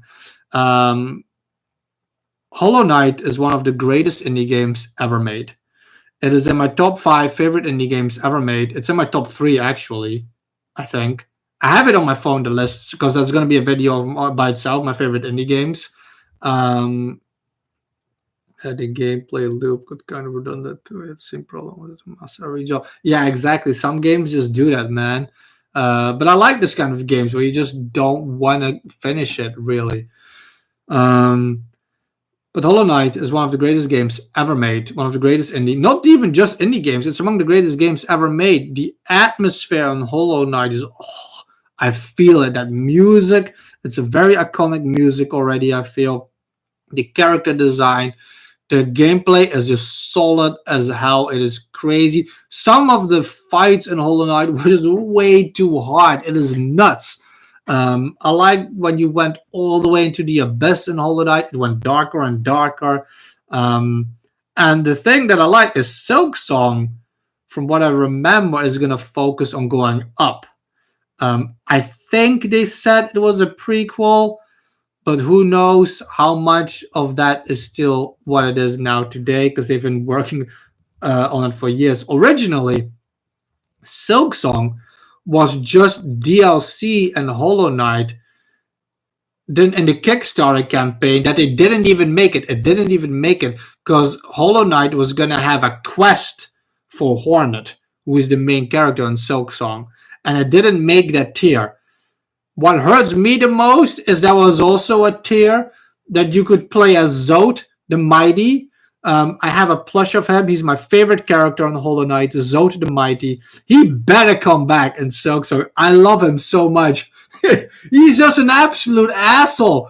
He's always judging you. You're always doing it wrong. You can save him, and then if you save him, he badgers you for saving him. You shouldn't have saved him. And then later down the line, he like steals your girlfriend, and then you meet him again. It's nuts. But if you didn't save him, he would have been killed. Like, this whole thing is nuts. I love Zote. So I hope he comes back. But yeah, so it was originally just going to be a side quest in Hollow Knight, and the devs were like, nah, we think we can make this a full game.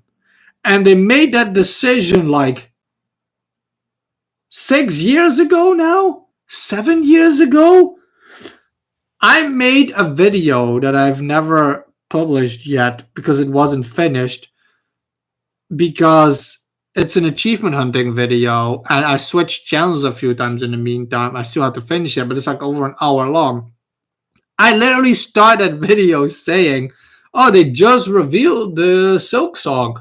That's like 7 years ago now. It's been so long. Obviously, people have been waiting on it so much because Hollow Knight just is universally loved. It is absolute art, from the atmosphere to the characters to everything.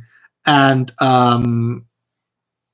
yeah, so now they finally confirmed it for next year. So Silksong is on there. And the trailer they revealed for Silksong already, visually, it's even more. It still looks and feels like Hollow Knight, but it's way more than that visually and for the sound. And when you look at the combat of what you can do now with Hornet, it is crazy streamlined. It goes really fast. I mean, I say new trailer, not at all, but the new trailer, that trailer is already like 3-4 years old by now, I think, as well. I think that trailer is a few years old by now as well. But it was the only trailer, I feel, where they had like the gameplay. Yeah, like people have been waiting for this for a long time, and they've been stingy with the news. That's why I was shocked when this year they confirmed it for 2024. So I'm just like, it's wait and see. But as of now, it's been confirmed for 2024. 2 more games I've been waiting for. This is another game that was canceled because the studio went under, I think. So the Telltale games, Telltale makes story-based games where you're more playing a story, and you sometimes have quick time events. If a character is running, you have to do a quick time event, for example, or there's a discussion and you have to decide what the character is going to do.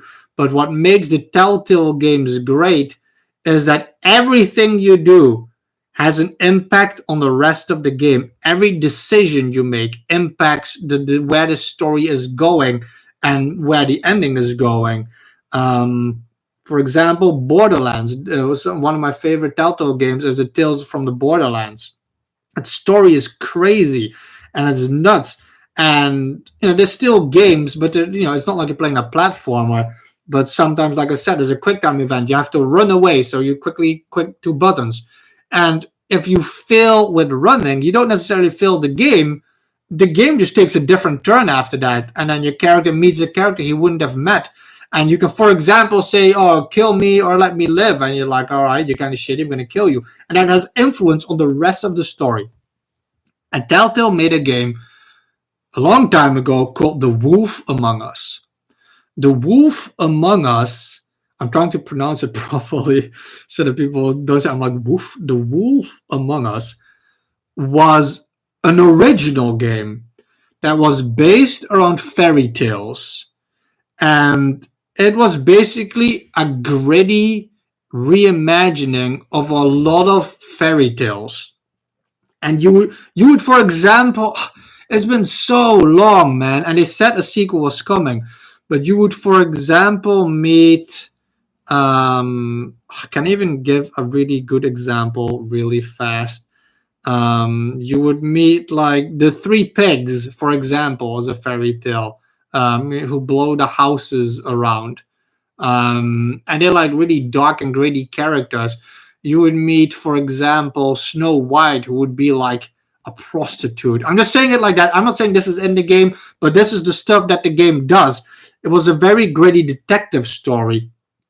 And you play as the wolf. I don't even remember this anymore. I think you play as the wolf who ate the grandma in Little Red Riding Hood. That's the character you play as, from what I remember. I'm really sorry. Like, honestly, this is why The Wolf Among Us is from like 2000 something. It is so old. Let me just quickly look it up so that I don't make a mistake. That's why I don't remember half this stuff. My memory is already really bad as it is. The original Wolf Among Us came out in 2014. Yeah, that's like, I think that's what I said earlier. It's like 10 years ago, and I played it when it came out. It was an episodic story, but not just did I love that it took all these fairy tales from everywhere, like Snow White, a Little Red Riding Hood, a bunch. There's like a bunch of them were in there, but it was really dark, but it was really cool. The story was engaging, and all the decisions you made were just absolutely brutal. And it came to this crazy finale, where there was a boss and everything, and this whole accumulation of this detective story. Because I think you're hunting down. I'm really sorry. I think you were hunting down the killer of Little Red Riding Hood. I think that's what the story was. It was something like that, and you played as that wolf. But yeah, the story ended of The Wolf Among Us, and they announced a sequel almost immediately. And people were excited for this because The Wolf Among Us was really popular back in the day. And then the studio went under, I think, and they canceled it. And then only a couple years ago, the studio got brought up or revived, and The Wolf Among Us 2 was finally back on the table. And I'm really excited for this. Oh, and Walking Dead, they do the Telltales, for example, did the Walking Dead story also that was pretty popular. But I just played The Wolf Among Us and the Borderlands stuff because I didn't really care about the Telltale walking game stuff. And I think they did Batman as well. But The Wolf Among Us was an original story. It was crazy dark. It was just so dark. And the story was just dark. It had like murder and all this stuff in there, and like the prostitution and the drugs. And the decisions you made, more so than any other Telltale game, really affected where the story was going. Anyway, there's a whole big rant on The Wolf Among Us 2. But yeah, so that has been reconfirmed still for 2024. It's probably on the top of my list of games I'm excited for next year. I'm not even gonna lie. Just because it's a sequel to a game, I've been waiting for that sequel for so long. Um, and the last one is just a minor one that I'm very excited for, and that's The Plucky Squire. The Plucky Squire is an indie game where the game is like a table, and there's like a sketchbook on the table, and you're playing a little hero in the game, in the book, in a notebook as a drawing kinda, and then during the game, the gameplay evolves where you come out of it and it becomes like a 3D adventure. It's kind of hard to describe, but The Plucky Squire is another game I'm really excited for. And just when you look at the trailer originally, man, if I had a proper setup, I would have like had it playing or something. It just looks like a really cool adventure. And I think a lot of people are hyped for The Plucky Squire as well. But that was the last one I'd written down. But yeah, so that's because people are like, oh, 2024 in gaming, it's kind of dead. There's nothing there. Nintendo hasn't shown us anything. First of all, Nintendo usually has an E3 around February, where they show stuff that's gonna come in the first half of the year, maybe with a few games in the second half of the year. And often they have big reveals. I think Mario Maker was one in there. One of the Fire Emblems was one in there. I think Kirby was revealed in there. They often have really big reveals in there still, so you don't know everything yet from Nintendo. But we do know Princess Peach is coming. I mean, I think Luigi's Mansion 2 HD is coming. I don't really care. I think there was another one they said was coming. But yeah, so we have Princess Peach, Visions of Mana, Fantasy Life 2, The Plucky Squire, Silk Song, and The Wolf Among Us. That's already like 6 games right there that I'm extremely excited for. All these games are like peak interest. Like I want to play all these games. So I'm not even trying to find games that have come out that I'm interested for. For me personally, there are already like 6 games just right there that I just want to play instantly. And like I mentioned before, Professor Layton is going to come as well, but it's set for 2025. A lot of people think that by then we'll have the new Nintendo console. A lot of people think every trailer now is proof that we're going to get the next Nintendo console. I'm not saying we're not going to, but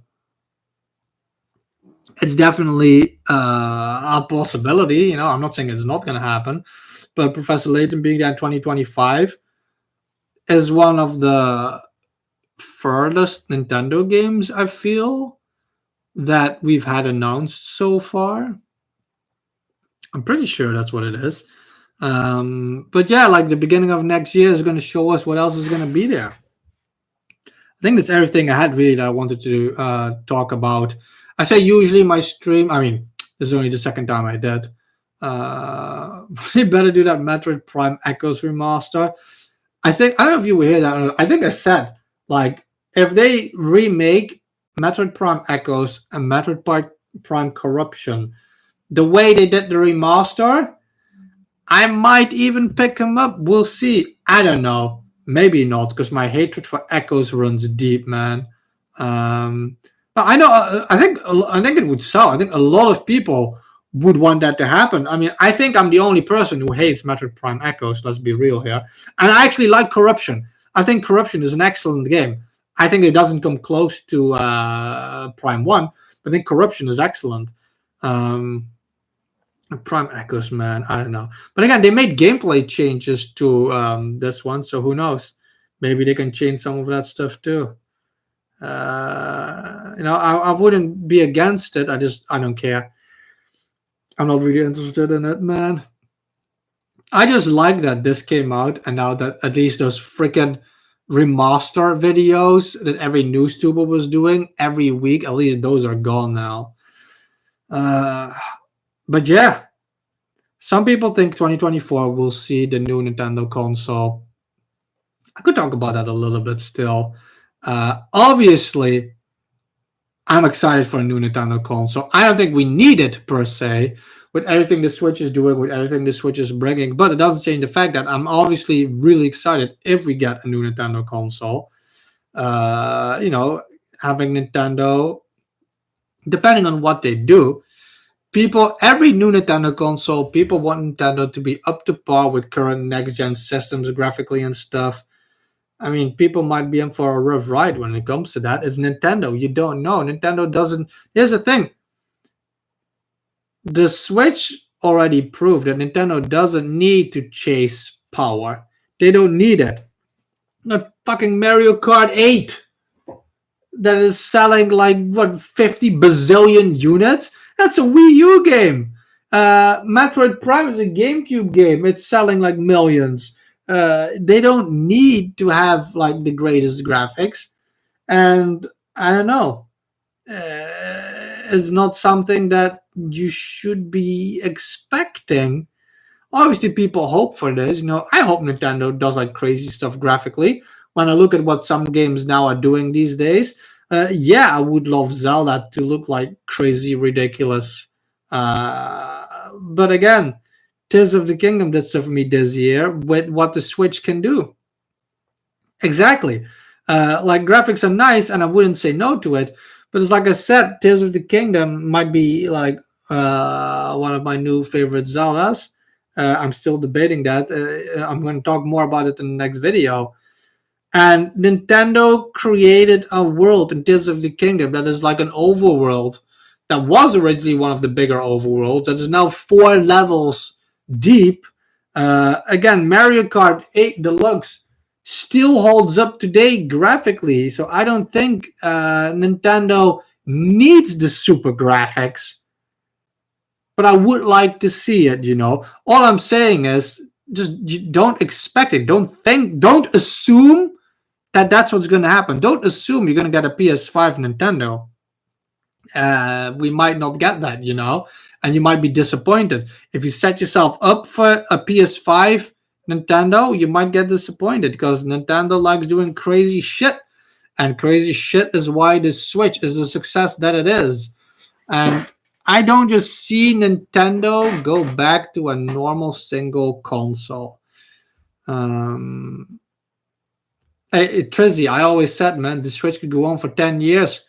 And people laughed at me when the Switch was in the 3rd year. And now we're in the 6th year, 7th year almost already, people say we're going to get the Switch 2 in 2025. That makes it almost 8 years by then. I'm more right than I was wrong already. With the way the Switch is selling, with the way the Switch games are selling, they don't need a new Nintendo. They don't. But yeah, like you said, man, people want the Switch to die because, like what Mr. T always says, people were never happy with the Switch to begin with, and the only reason that's why is graphics.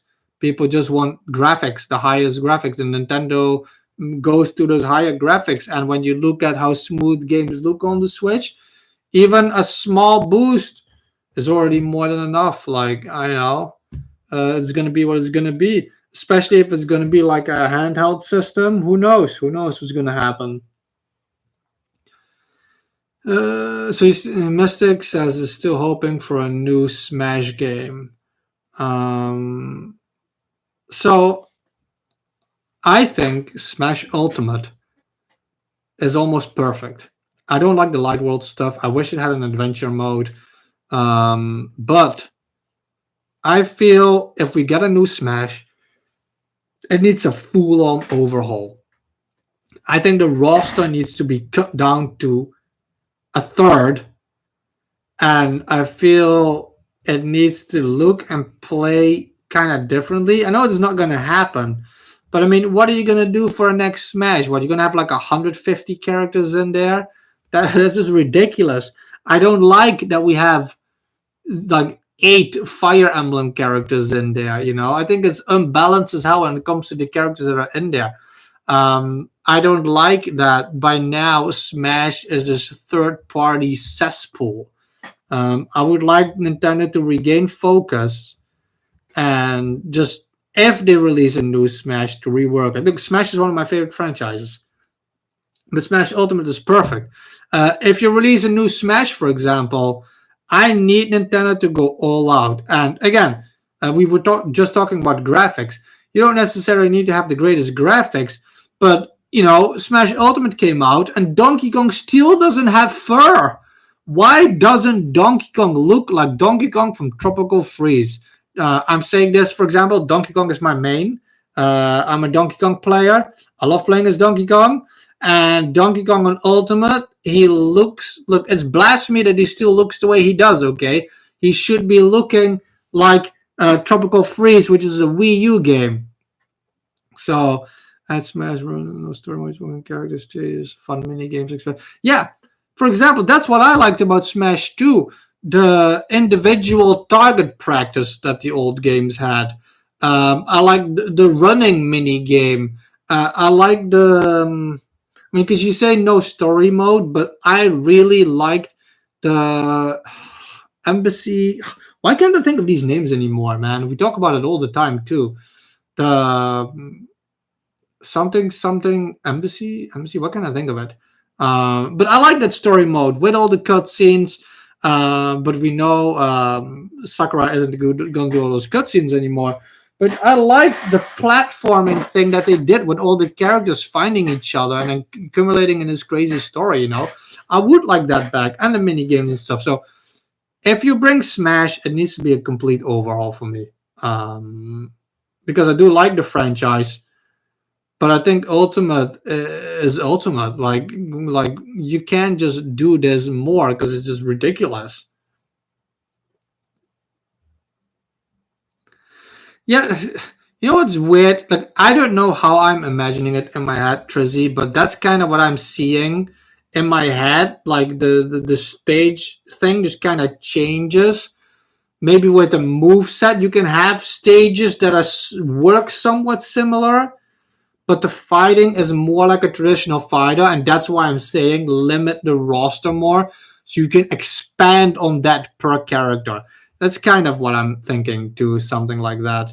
Um, but yeah, I don't know if they would even do that. I mean, because originally Ultimate wasn't even or Subspace. No, that's what it was called. Subspace. I'm sorry. Yeah. Um, but originally we weren't even gonna get Ultimate. I think originally he said Smash Wii U was the last one. He didn't want to make another one. And that's another thing. If we get another Smash, and nobody's gonna like what I'm gonna say now, I don't want Sakurai to make it. I want Sakurai to start doing all this shit.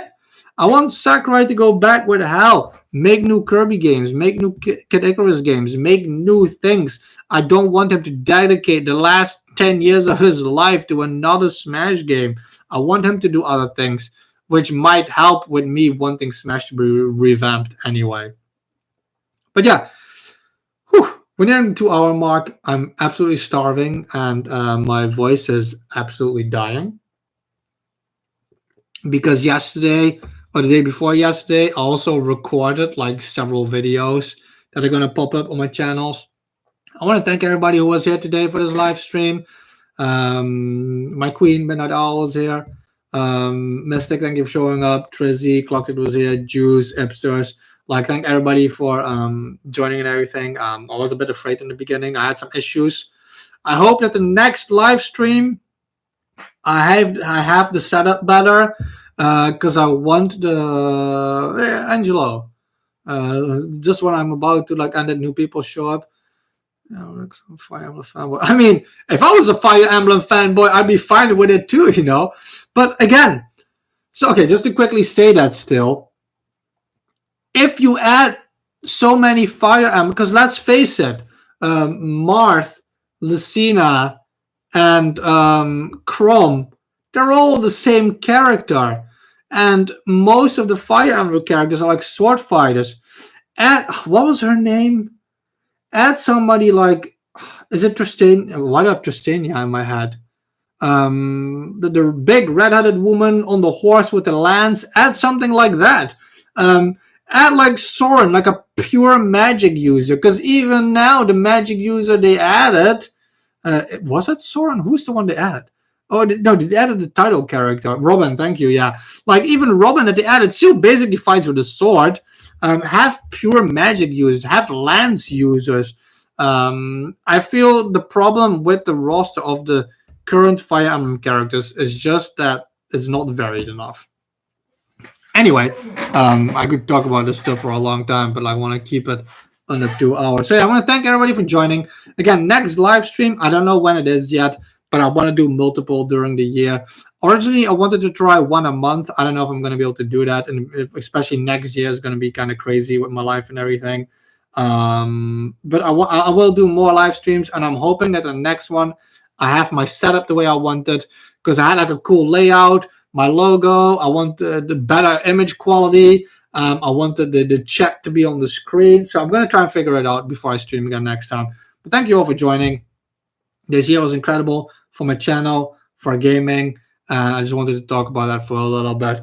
Be a lookout on my next video. I'm going to talk more about Tears of the Kingdom and Mario Kart and stuff. I'm going to be talking about nostalgia. And I want to have it out before the end of the year still. So subscribe. If you're not subscribed, there's going to be more content. There's going to be more live streams. And it's going to be more live streamed. I don't know what I'm doing there. Thank you for watching, my queen. I love you. I will speak to you pretty soon. Thank you guys for joining. And yeah, I hope you all look forward to a great 2024. There's going to be a lot of cool stuff gaming coming. And I think 2024, even gaming, I think we're in for some crazy surprises. And I look forward to see where my channel is going as well. Thank you all for watching. I gotta eat. I am hungry. Bye.